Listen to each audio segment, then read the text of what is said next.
How to set up recurring payments and go high level. Hey everyone, welcome back to my YouTube channel. In this video, I'll show you exactly how to do so.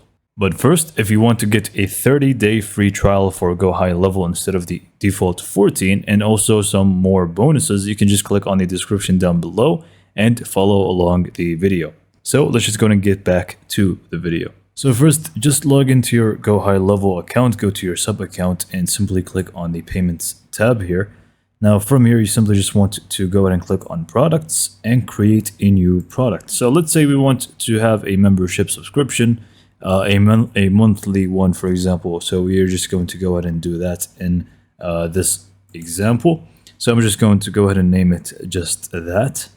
So obviously be sure to add a proper title and description of the product. So exactly what people are going to be getting should be added to the description.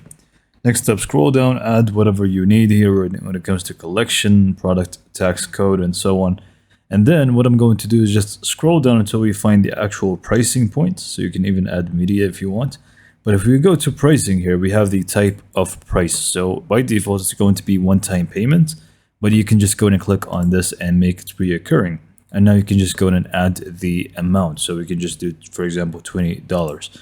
Now, when it comes to reoccurring, you're going to also find yourself with some extra options. For example, the billing period. So it's going to be monthly by default, but you can make it daily, weekly, yearly, or even custom.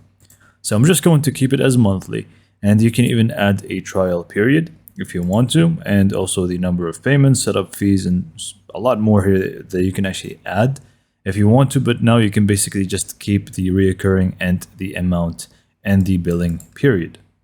And obviously, if you want to add a compare at price if it's on sale, you can also go ahead and add that.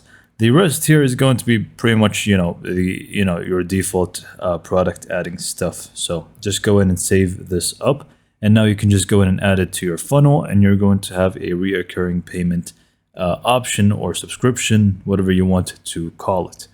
With that being said, that's pretty much it for this video. Hopefully you found it to be informative and helpful. And for more information, subscribe to my YouTube channel, and thank you for watching.